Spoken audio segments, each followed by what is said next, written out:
امریکہ میں ایک رچرڈ گرینل، انہوں نے ان کو اپوائنٹ کیا، پریزیڈنٹ ٹرمپ نے نامینیٹ کیا. ابھی وہ آئے نہیں، 20 جنوری کو آنا ہے اور اپنی ذمہ داریاں سنبھالنی ہیں. تو آپ کو خبر دے رہا ہوں کہ سوچا گیا، جاتی عمرہ سے ایک کال آئی کہ جناب یہ ذرا کوشش کریں، میں نام نہیں لیتا، کہ اس کو ذرا مذہبی ٹچ دیں اور اس کو مذہبی مسئلہ بنائیں. یہ جو رچرڈ گرینل ہے، ان کا ذرا ایشو بنائیں. ہم جنس پرست ہیں، اس لیے پہلے ان کو بتایا گیا کہ جناب یہ تو یہ ہے اس کی، کیونکہ وہ رچرڈ گرینل جو ہیں وہ عمران خان صاحب کی رہائی کا مطالبہ کر چکے تھے، اور 26 نومبر کو جو قتل عام ہوا اس کے بارے میں اپنے کنسرن شو کر چکے تھے. تو لہٰذا پاکستان تحریک انصاف نے اس کو ویلکم کیا کہ وہ عمران خان صاحب کے حامی ہیں، کیونکہ امریکی کانگریس میں بے شمار جو امریکنس ہیں انہوں نے باقاعدہ طور پہ ایک قرارداد بھی پاس کی، اور وہ اس لیے پاس کی کہ پاکستان میں بنیادی انسانی حقوق پامال نہیں بلکہ اس سے بھی کہیں آگے کی چیزیں کی جا چکی ہیں.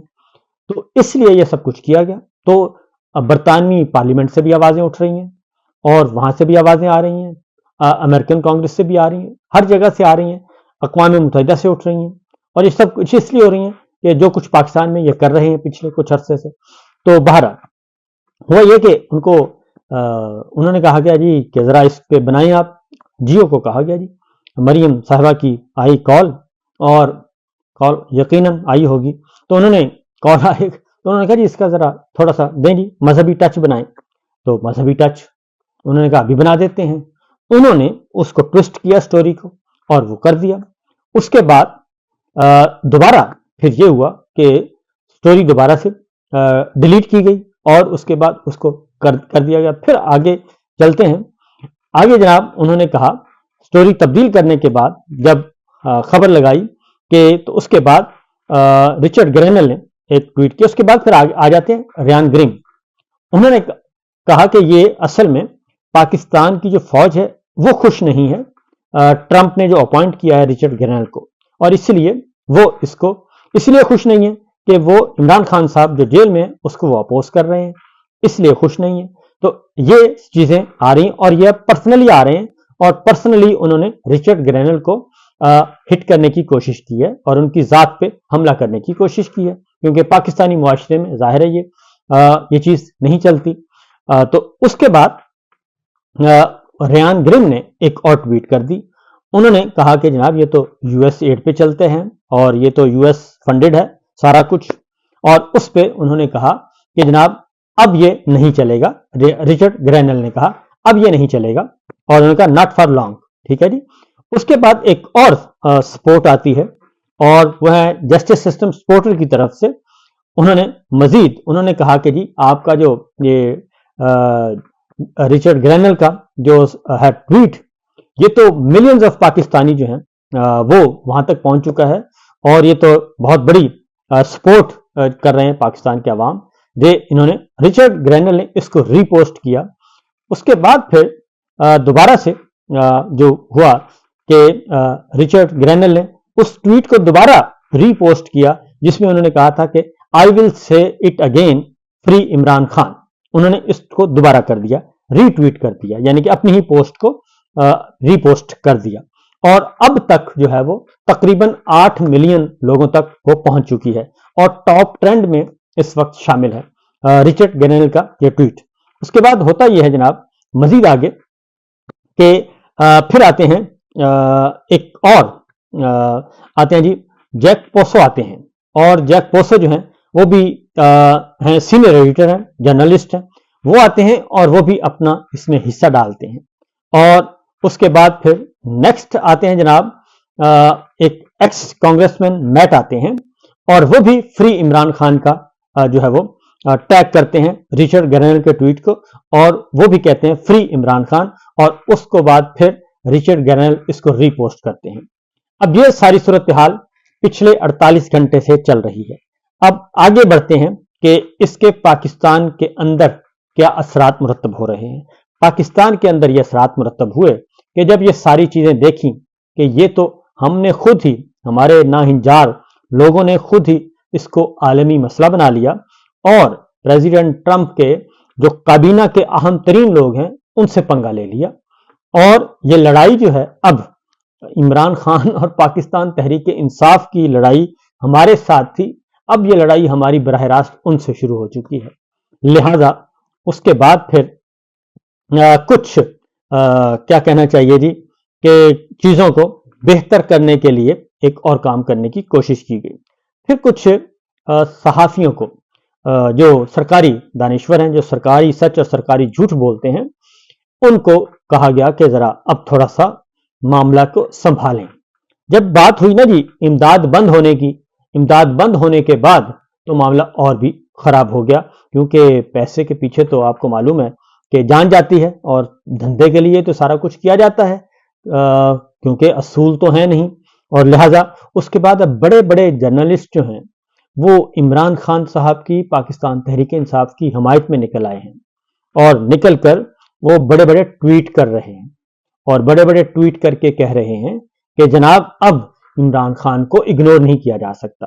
वो इसलिए नहीं किया जा सकता कि उन्हें भी वीज़े तो चाहिए, वीज़े भी चाहिए हैं, और उन्होंने सफारत खानों में भी जाना होता है, और वहाँ पे एक ख़ास एक कॉर्नर होता है, महफिल लगी होती है, उस महफिल से भी इस्तेफादा करना होता है, मशरूब मगरिब भी वहाँ पे मुफ्त मिलता है, तो ये सारा कुछ तो करना होता है। लिहाजा अब तमाम के तमाम दानिश्वर जो हैं वो मैदान में कूद पड़े हैं, और अब इमरान खान और तहरीक इंसाफ के हक में अपने नैरेटिव को लेके आ रहे हैं। जबकि दूसरी जानिब ये हो रहा है कि जनाब शहबाज सरकार जो है वो इस नैरेटिव के लिए, इमरान खान और पीटीआई के नैरेटिव का मुकाबला करने के लिए उन्होंने 53 करोड़ रुपए से एक कोशिश कर रहे हैं जनाब, खर्चा करके कि 53 करोड़ रुपए लगाया जाए इनिशियली, और एक डिजिटल कम्युनिकेशन डिपार्टमेंट को ऑपरेशनल किया जाए, और उसमें ताकि हुकूमत के हक में वहां पे प्रोपेगेट किया जाए डिजिटल मीडिया पे, सोशल मीडिया पे।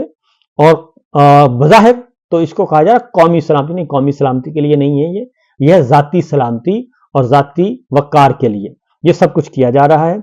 और डिजिटल कम्युनिकेशन डिपार्टमेंट में 54 ओहदे तश्कील दिए गए हैं, और उसमें डिजिटल थ्रेट का सुराग और हुकूमती सलाहियत बढ़ाई जाएगी, और इक़्तिसादी राब्ता कमेटी से 19 दिसंबर को फंड जारी करने की मंजूरी ली जाएगी। 53 करोड़ रुपए से ये कायम किया जा रहा है फंड। अब हमारी जो फौजी क़यादत है वो मुसीबत में पड़ गई है, क्योंकि अब जो है बराह रास्त, क्योंकि मैंने आपको बताया कि वहाँ पे बहुत सारी चीज़ें जन आसिम मुनीर साहब के बारे में वहाँ पे बहुत ज़्यादा डिस्कशन हो रही है, और वो ओपनली हो रही है, क्योंकि पाकिस्तान में तो पाबंदी है, यहाँ में नहीं कर सकते, वहाँ पे तो सारे का सारा प्लान ही उन्होंने बाहर निकाल के रख दिया है कि जनाब ये है असल में स्क्रिप्ट जिसके मुताबिक आगे बढ़ना है। इसीलिए वहाँ पे जो है अब आवाज़ें बाइडन, जैसे जैसे बाइडन की छुट्टी हो रही है प्रेसिडेंट बाइडन की, तो वैसे वैसे ही वहाँ पे प्रेसिडेंट ट्रंप और उसकी इंतजामिया जो है वो आहिस्ता आहिस्ता अपनी पोजीशन संभाल रहे हैं। 20 जनवरी को उन्होंने आ जाना है, हल्फ के बाद फिर उन्हीं का इख्तियार होगा और उन्हीं की पॉलिसियां चलेंगी, जिसकी वजह से ये सब कुछ हो रहा है। जबकि हमारे जो नून लीग के साथी हैं उन्होंने भी फौज को बहुत बड़ी मुसीबत में अदरवाइज भी डाल दिया है। उसकी वजह यह है कि इरफान सिद्दीकी साहब, अब वो खुद आसिम मुनीर साहब के बहुत ही बड़े तरफदार हैं, बल्कि निगोशिएटर वो हैं। ब्रिज है मियाँ साहब के दरमियान और शरीफ फैमिली और आसिम मुनीर साहब के दरमियान। इरफान सिद्दीकी साहब जो है वो ब्रिज का रोल अदा कर रहे हैं, पैगाम रसां सब कुछ करते हैं। उन्होंने कल एक काम किया जो कि बहुत ही मेरी नज़र में ख़तरनाक था, और वो ये था कि उन्होंने कहा कि जी इमरान खान साहब को उन्होंने शकील अफरीदी से मिला दिया, और उन्होंने कहा कि शकील अफरीदी ने अमेरिका के लिए काम किया था, और उन्होंने ये कहा कि शकील अफरीदी वो है जिसने उसामा बिन लादेन के बारे में बताया था अमरीकियों को, और इसलिए हमने पकड़ा, और अब वो मांग रहे हैं और हम दे नहीं रहे। अगर हम शकील अफरीदी को वापस नहीं कर रहे तो इमरान खान को कैसे वापस करेंगे? अच्छा, वो अब यहाँ पे एक बहुत बड़ी गलती कर रही हैं, क्योंकि हमारी जो ऑफिशियल पोजीशन है हमारी आर्मी की भी और हमारे पाकिस्तान की भी, वो ये है कि हमें नहीं पता था कि उसामा उधर है।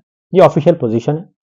ग्राउंड रियलिटी क्या है क्या नहीं इसको इस साइड पे रख दें, लेकिन सेनेटर इरफान सिद्दीकी साहब ने ये चीज भी ऑन कर ली कि ये हमारे इदारों को भी पता था और सबको पता था, हमें पता था, हमने छुपाया हुआ था और ये उन्होंने बता दिया। एक बात ये तो की है इरफान सिद्दीकी साहब ने। दूसरी जानिब ख्वाजा साहब वो भी अपने अपने तौर पे फौज को रगड़ा लगा रहे हैं। सुल्तान महमूद गजनवी वो उन्होंने कहा कि ये तो एक डाकू था, ये तो लूटमार के लिए आता था और लूटमार के लिए आता था, सोने शोने लूटने आता था, ये कोई मंदिर शंदर का चक्कर नहीं था, सोमनाथ का मंदिर और ये वो। और उन्होंने कहा ये तो मैं तो इसको बदमाश कहता हूं, मैं तो हीरो मानता ही नहीं। अब सवाल ये पैदा होता है, वजीर दिफा है वो, अब हमारे मिसाइल जो हैं उन कई मिसाइल हैं जो गजनवी मिसाइल हैं के नाम से रखा हुआ है और बैलिस्टिक मिसाइल हैं उनके नाम रखे हुए हैं और उन्होंने उसको कह दिया। इसका मतलब है इल्ज़ाम पर इल्ज़ाम वो लगा रहे हैं और मेरा ख्याल है कि हमारे जो फौजी क़यादत है वो सोचती तो होगी, फ़िज़ाइया भी, बहरिया भी और नेवी भी, ये बर्री भी, यानी कि तीनों चारों मुसल्लह अफ़वाज जो है वो सोचती तो होंगी ये हमने क्या किन लोगों को ले आए हैं, तो वो कोई ना कोई ऐसा मौका हाथ से नहीं जाने दे रहे कि जिससे उनको रुस्वा ना किया जा सके।